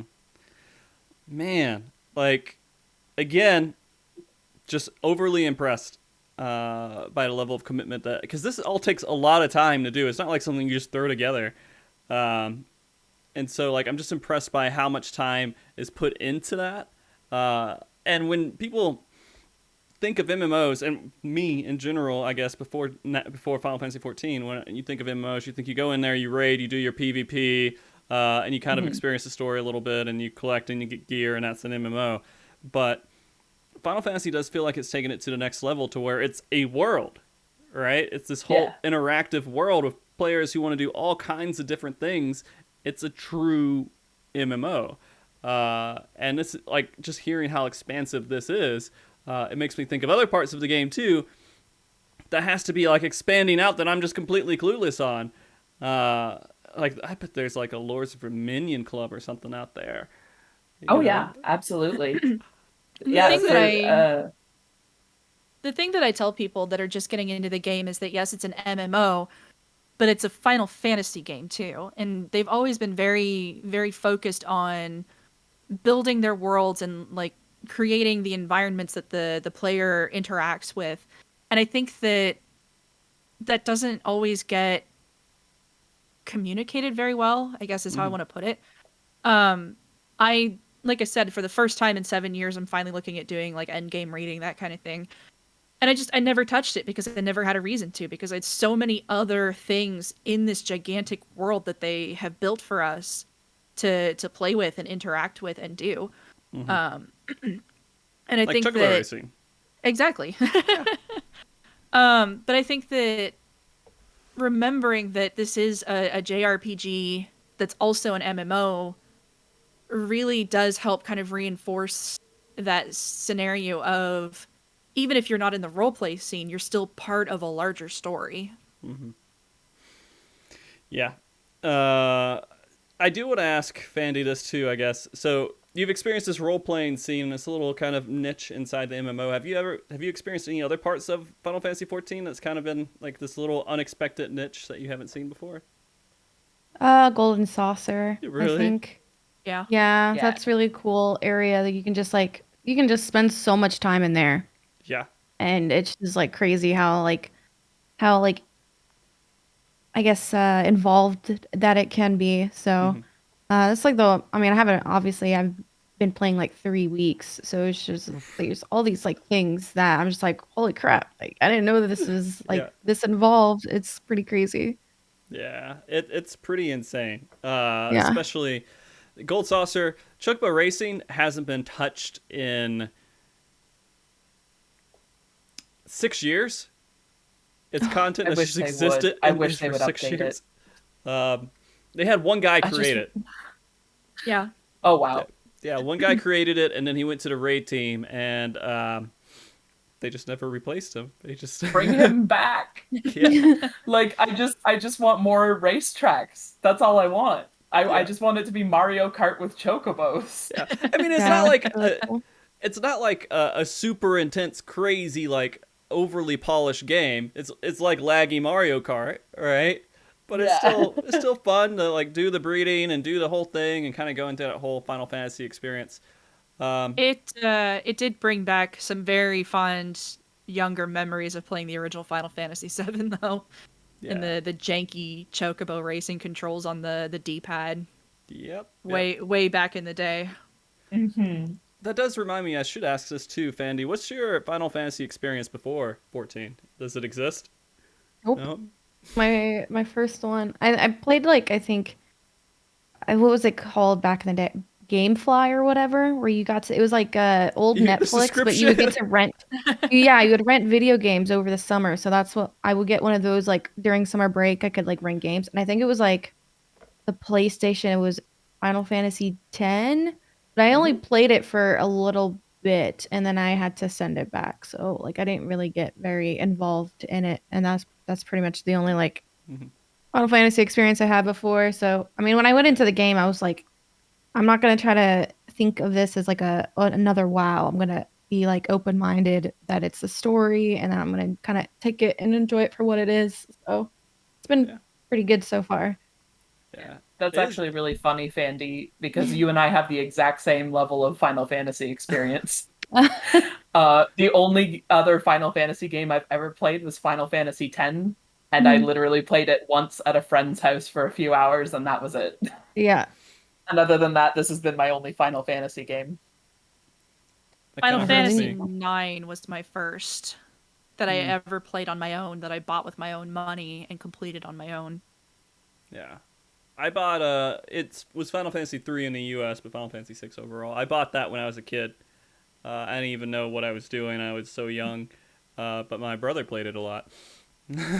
And I since then I played 7, I played Tactics, I played 8, 7, or I already said 7, 9, 10, and then I kind of fell off a little bit after that, but it's interesting to see that Final Fantasy 14 isn't just nostalgia for Yeah. Final Fantasy players. It's literally anyone can jump into it and enjoy it. And Gold Saucer is like a staple for the Final Fantasy franchise because of Final Fantasy VII and having all these different rides and everything else. So hearing you enjoying that actually, without the nostalgia, that's amazing.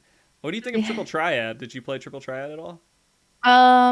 a little bit, and I thought that was kind of cool as well. But I only pretty much have like the base deck, and that's it. So I haven't really like gone too much into it because it's like, oh wait, I need to finish ARR, and Oh, yeah. but I'm gonna spend too much time here. They're gonna be like, when is she gonna do the MSQ, man? She's been here for hours. Have you played any of the game like off stream, or do you just save it for on stream? I mean, I did like the whole house and everything, and then I've like leveled a thaumaturge, I think, to like 20-ish. But Okay. I wasn't sure like how much of it I should do off stream because I'm not sure like when the good story parts are gonna be, where I'd want to like Mhm. make sure that I save that for stream. I don't want to like start Yeah. a quest and then see like a cutscene, and I'm like, "Oh, I should have saved this, you know? Right. Mhm. So Totally valid. I think a lot of people who are coming in and streaming Final Fantasy 14, they're saving the main story quest for it, but they're going and doing like Gold Saucer and all this other side stuff just off stream, just as they want to. Yeah. But it is interesting because you're faced with a dilemma of playing a game you want to play, or saving it for content for the stream, and that can be a tough choice sometimes. Yeah. I've just been playing Planet Zoo. Planet Zoo. I love Planet Yeah. Zoo. Planet Zoo is so much fun.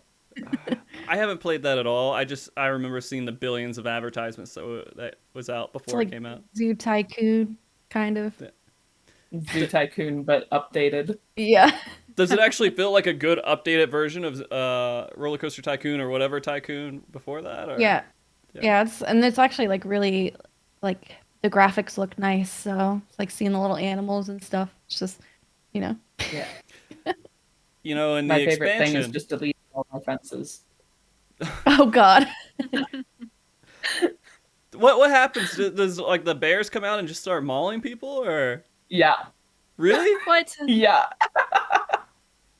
So I would just make like a huge enclosure and then make it like the wild, and then I would oversee like all the little wild animal populations and stuff and not even make it a zoo. Yeah. Okay. Yeah. So we're talking about fucking Zoo Tycoon on roleplay. Little But- side tangent. No, that is interesting. 'Cause I love those games. I love simulation games, and I feel like it kind of SimCity was huge for me, but that kind of fell off at some point. But anyways, question here from the chat. I guess that's kind of relevant a little bit to what we're talking about, at least with Final Fantasy 14. Fandy, what got you into 14? Were you just like, hey, I see people are playing it, I want to give it a try, or was it like something else that encouraged you to play? It was mostly because I had a couple people like ask if it was something that I would ever consider, and obviously, like I still actively play WoW. I just, as far as like my enjoyment of the game right now, it's been a little like diminished, and I've been playing WoW for like 13 years, but I think a lot of people who've been playing for as long as I do take breaks, and I think that's usually the healthiest way to play the game for as long, especially with everything that's like been going on with it. So me playing like another MMO is pretty normal. It's never been when I was like a public person, I guess, so everybody's just like, oh, like, it's like a big thing, but I don't know. Right. I'm enjoying it for like what it is, and I think it's good for a lot of people to kind of like maybe take that break if they're not enjoying something as much, and kind of like, there's other things out there that, you can play as well that, won't make you so angry all the time. 14 is actually kind of one of those games that I feel like you can play and perfectly be fine stopping playing for a little bit until the content that you want to have comes out, and you're not upset with it. You're just like, hey, this is how it is.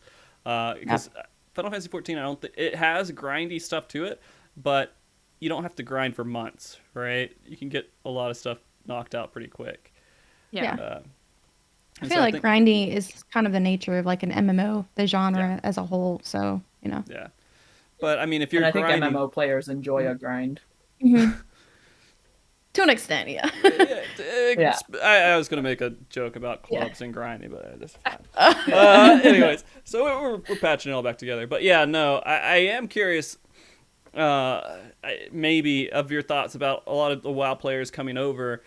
I'm wondering, what about the WoW RP players? Are they ever going to move from WoW and want to come into Final Fantasy 14 and start getting into that RP scene?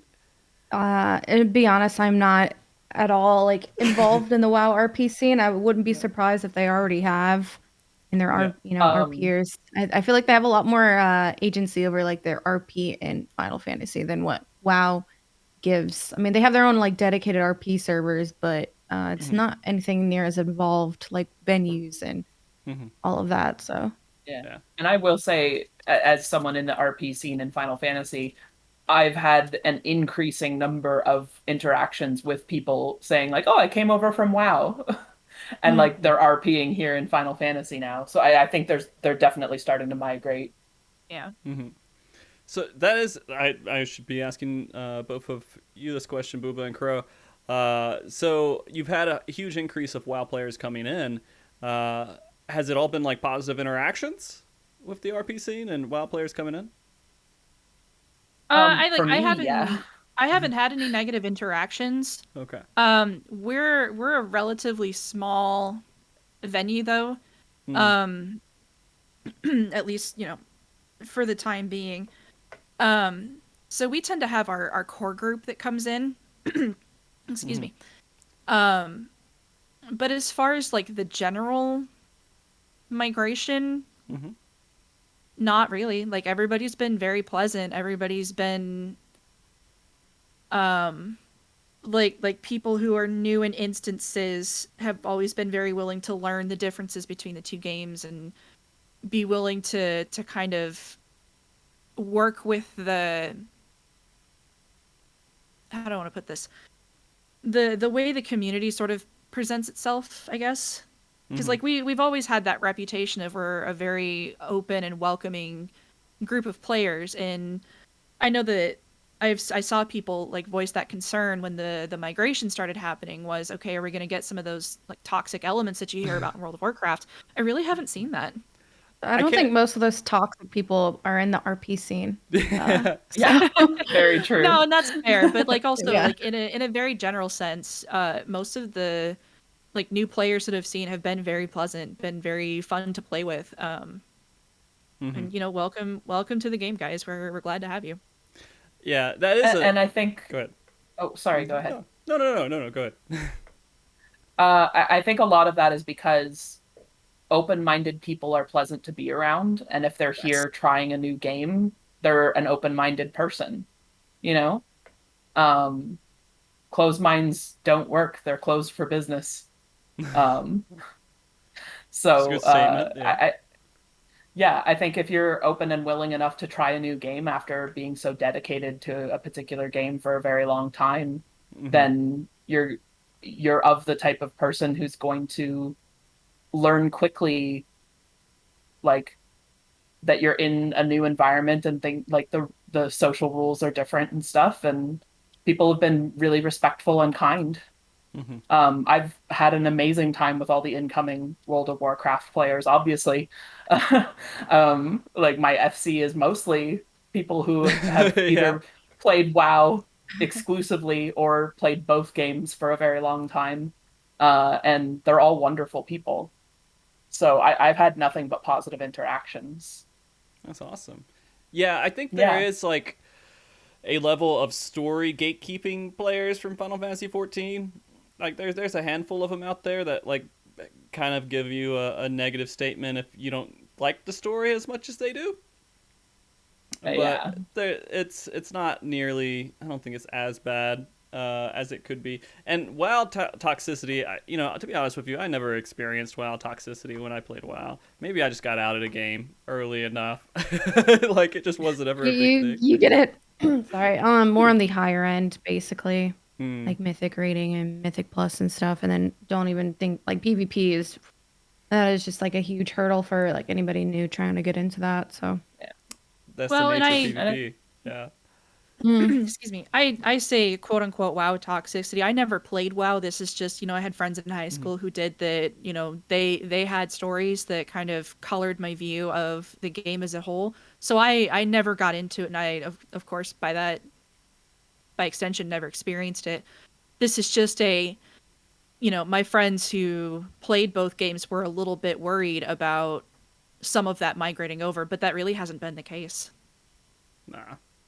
I can't imagine that being like a huge. Everyone who's come over from WoW, except for like a few people that have come over from WoW, has had a very welcoming like experience, I think. And it's people, and even in like doing duties and doing little raids and stuff, people used to go like really fast and they're just trying to push it, but now they're like slowing down a little bit because they want people to like have time to enjoy things like the cutscenes and everything else. And I feel like the system was set up to be very welcoming. Like Final Fantasy just set up like this perfect newcomer experience that they weren't expecting a whole bunch of people to come in all at once, but it was just, yeah, come on, let's do it.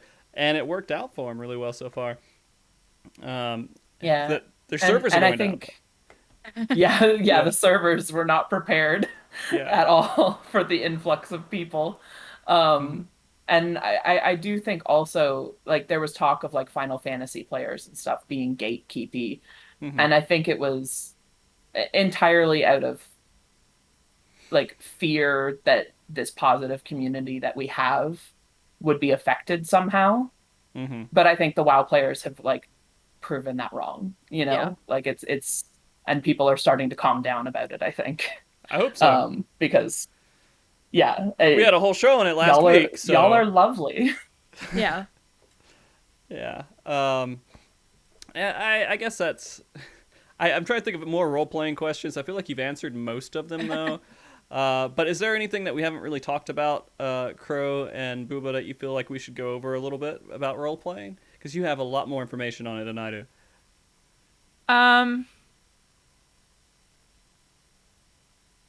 I put you on the spot. I'm sorry.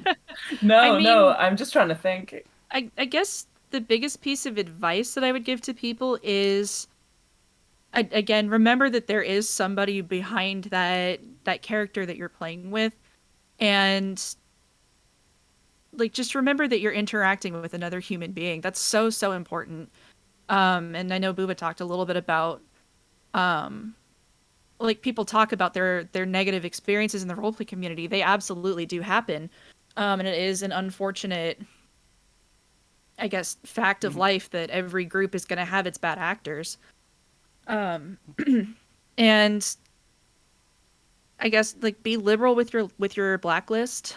Like don't be afraid to just say like I'm not going to tolerate this and leave, and like don't be afraid to like call out bad behavior, because it really can kind of fester if it's not addressed. Right. Yeah. Yeah, I think that is good advice. And also just like if someone gives you a weird vibe, just blacklist them. Like it's a game that we play for fun to have a good time, and RPing even more so should just be something that you're doing for fun. And if someone is affecting your fun, like just don't hang out with them. Yeah, and that's what I tell my crew too, is that the whole point of this is that we have fun on the weekends and maybe make a little spending money in the process. If it's not fun, then I'm not gonna ask anybody to come in and work it if it's not fun. Yeah. So like first and foremost, it should be safe, and then immediately second, it should be fun to do. Right. I do want to ask this, since we're on this topic. Fandy, have you had to blacklist anyone or had any negative interactions with anybody in the game yet? Yeah, I blacklisted one person. I was at one of the venues we were at. Being a little weird. Oh, yeah? Yep. Yeah. I mean, Sorry. I can say what he was saying. I mean, I'm used to it. I pretty much, it comes with the territory streaming and other stuff. So it's like, you know, deal with weird people all the time, but. Yeah. No, I can imagine. Yeah. I've had some weird comments towards me a handful of times too. And I don't know what... sometimes people don't understand boundaries, and you have to kind of just get rid of them. But I'm glad it's only been one. Yeah. Yeah, I've had a good handful of them, but it's weird experience. Like, I think even when I started streaming at first,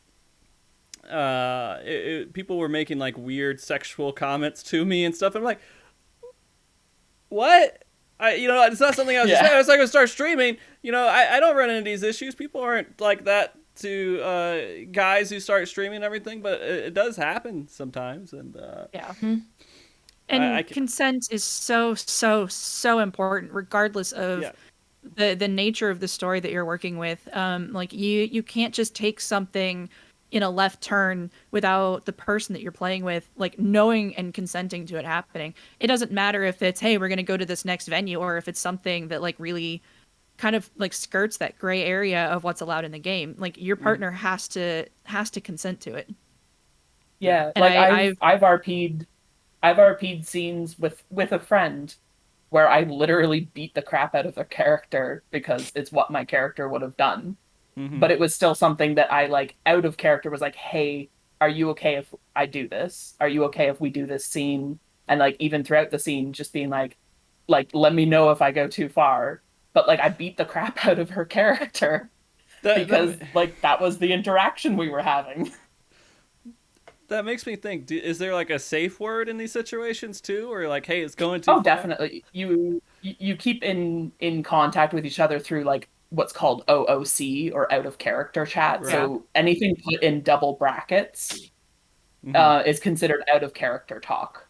yeah. And like we'll even be discussing the scene like this is so kick ass like while we're doing the scene and stuff and like acting it out and stuff like you can kind of almost pre-plan scenes if that's what you're doing and like if that's gonna be like enjoyable and like make it a better experience. Like it doesn't all have to be 100% improv. Like some people will be like, I want to do a scene where this happens, and then you do that scene kind of thing. Or you could just be like completely making it up as you go along. Like it really depends on the situation. I didn't even think about this stuff. So you actually have this like communication going between just to make sure that you're not stepping on toes and being weird. Yeah, like communication is everything. Yeah. Communication is so important. And not to like I Go ahead. glancing in at your chat every now and again. I saw somebody talk about what's called God modding, and it's where you take the agency away from the other person's character. Like, let's say their fight scene was happening and Booba decides what their character does next. That's called God modding, and that's just, it's not really accepted in the roleplay community, and that comes back to that issue of there has to be communication and respect for both people who are involved in whatever it is that you're doing. Uh-oh. Right. We lost her. She'll be back. I believe in it. I love how the cameras just kind of readjust, and so I have it like Bandy's like half on her screen and half on Crow's screen, and Booba's now Fandy. Or no, she's Crow. It's I'm okay. back in. That's fine. Sorry, my internet hates me. That's perfectly fine. I'm so sorry I'm preventing you from eating your Chipotle, by the way, Fandy. You can totally eat it. I'm a messy eater, so I try not to on stream. Oh, Like, okay. oh my god, she's got sauce everywhere. That's okay. I guess I do want to ask just one more question, I guess, here. With role-playing and how everything else is going, is there anything, Booba, Crow, that you're looking forward to, like in the expansion that's maybe going to help the role-playing scene or anything else like that? Is it like the Farmville stuff they're bringing in? Is that something that you are looking to utilize? I'm super curious about that. What I'm really looking forward to are the new locations and the new like lore that we're gonna get. I have an ongoing story with somebody that I met through the roleplay venue where his character is going to Charlene because he's a merchant, and I'm going because I'm helping out with the fight against the Telophoroi. And sorry, Vandy, I know that's spoilers. It's sort of contextless. I don't though. even know what that means. Yeah. It's just like, what are we going to come up with for stories that have to do with the new lore and content that's coming? What new outfits am I going to be able to put together for this? Because like I have a history, like my family is a particular ethnicity of Jewish that come from like Turkey and the Middle East. So seeing like Radzat Han and Thavner coming up is really exciting for me. Because that's adjacent to like my background and my heritage. And I get to put that into like the characters that I play. I get to express that way as well. I'm everything that's coming in November. I'm so excited for. I took a week off work for 6.0. Yeah, you got Ishgard housing too. That's a good point. Yeah, so a whole new definitely Ishgard area of venues. So, it's intense. This is probably the most excited I've been for an expansion since the game came out. Just let you know, Fandy, like this is like an amazing expansion, even for people who've been playing it for a while. Mhm. So it's gonna be awesome. We'll I think see. new expansions are always hype for an MMO. I'm gonna be honest. this There's been one's some. a extra lot of hype. new eyes that are going to be on it as well that Yeah. get to experience it alongside everybody. So Yeah. Mm-hmm. With WoW, there's been some expansions I was not very excited for. yeah, So I mean, everybody's usually excited, and then they're like mid expansion, like, what are they doing? But you know, yeah. That's okay. Well, I guess, I mean, that kind of wraps up a lot of what we're going to talk about today. I feel like we had a lot of fun. I hope, Bandy, you had some fun being on the show. I know a This lot was of it's just super like, fun. what the hell's going on half the time, but it wasn't too bad. no, it's still a good time. Good. Yeah. Some educational stuff, Yes. hopefully. Yeah, because I need to learn about this stuff too, because this is the game I play in, the game I live in, digitally, basically. Yeah. And now you know you can go to Fight Club and bet on fights. Apparently, that's what I'm going to be doing when we start bar hopping. I don't know. Oh, hell yeah. We'll figure that out. Do you have a body character on shots. Ether? Yeah, I'm in Cactar. That's Okay, my okay, server. perfect. Yeah. Yeah, you can join our club hops. Yeah. I used to be on Exodus. I started on Exodus. Then I went to Gilgamesh because the rating was bad and Party Finder didn't really work very well at that time. That's completely fair. Primal's really not like the rating data center. Well, yeah, that's fair. Yeah. And then I went to Cactar for PvP. I'm also, one of those weird people who do a lot of PvP in Final Fantasy 14. I love PvP. Yeah, it's I haven't fun. tried it yet. It's hard to get people into it because it has such a bad reputation. But I've heard about it. Yeah. It's Yeah. It's worth doing. It sucks because you have to depend on the other players to be good too, and you're randomly matched up with them. So there's not enough structure to it. I do like it. I'm going to be doing PvP events soon, so Nice. that's a whole other thing. That being said, I do want to open the floor for last minute things to say and everything else, and I'll go Crow, Booba, then Fandy, so she has some time to think on that. So any last minute thoughts or anything you'd like to say, Crow? Oh gosh, you put me on the spot again. Yeah. Am I allowed? We have an event going at our venue this weekend. Please, Can I talk advertise. about that? Yeah. We're doing an all ages event on the Shirogane, I think it's the Hidden Shores subdivision on Exodus in Ward 20. So come bring a swimsuit. We're gonna give away some glamour stuff. We're gonna give away some Allegan melons. We'll have our normal like list of things that you can buy, but we also have some of the shaved ice that we're gonna give out too. Free stuff, possible prizes, that kind of thing. We open at 10 p.m. Central Time. I know that's or U.S. Central. I know that's kind of late, but if y'all would like to join us, we would love to see you guys there. Okay. Heck yeah. And then I guess the only other thing I have is, be kind to each other, be excellent to each other. Oh, okay. That's nice and sweet. Yeah, and that's on Primal. Yes, Yeah. on Primal, on Exodus server. Yeah, but don't be kind to each other on Aether, right? Just on. Yeah. Sorry. All right, Booba. Yeah. I think definitely I want to reiterate like this. The thing I love the most about this game and is the fact that it's an MMO. Mhm. It's a community. Like that's what an MMO should be, is a community, and we get to shape what that community is. And I think we've done a really awesome job of making it a fun and welcoming place for everyone. Mm-hmm. And to just keep doing that, keep remembering that there's a person on the other side of the screen, there's a person on the other side of that keyboard, and to always assume that everyone is trying their best, even if their best isn't that great that day. And Have my also bad days. Partner Monday ? Oh yeah. Good luck with that. Hopefully. Oh, good luck. I know, I'm excited. Yeah. All right, We'll Fandy. see. It's been crazy.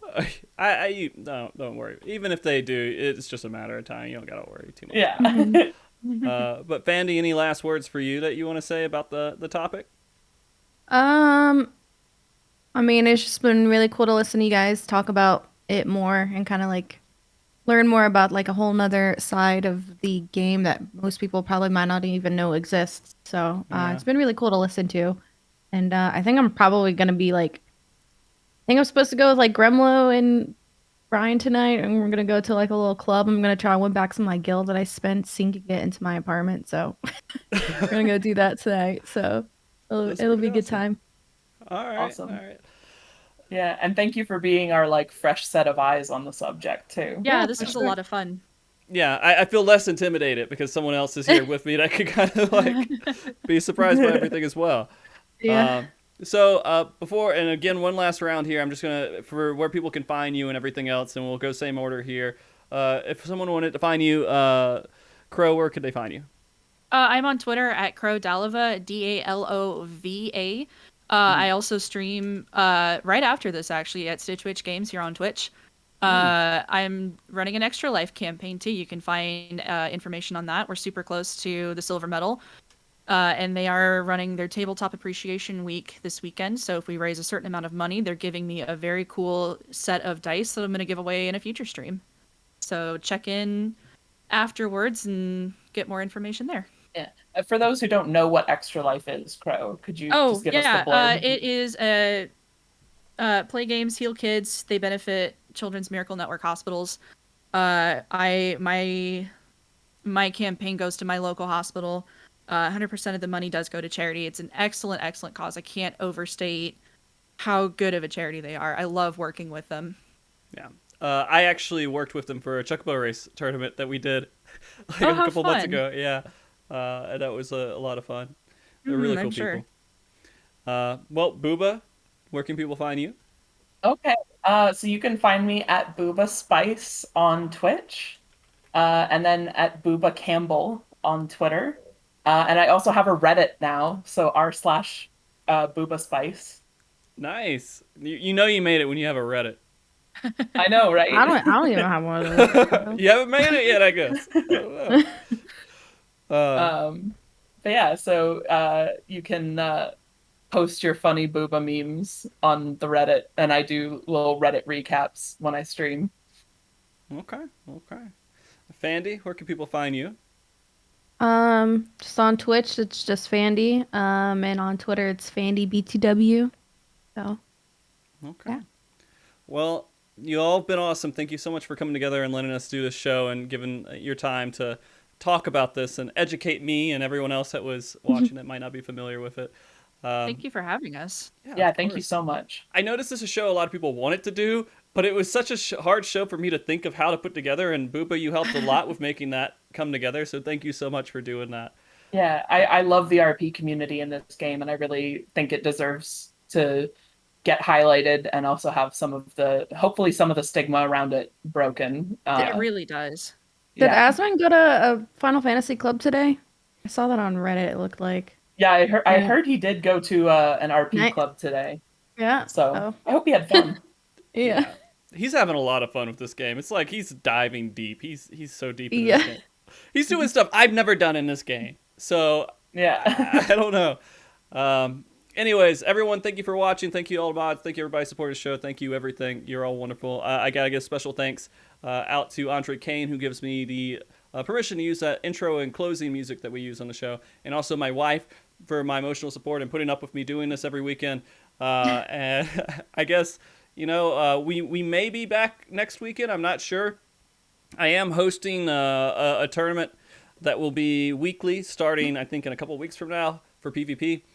We'll see how that goes.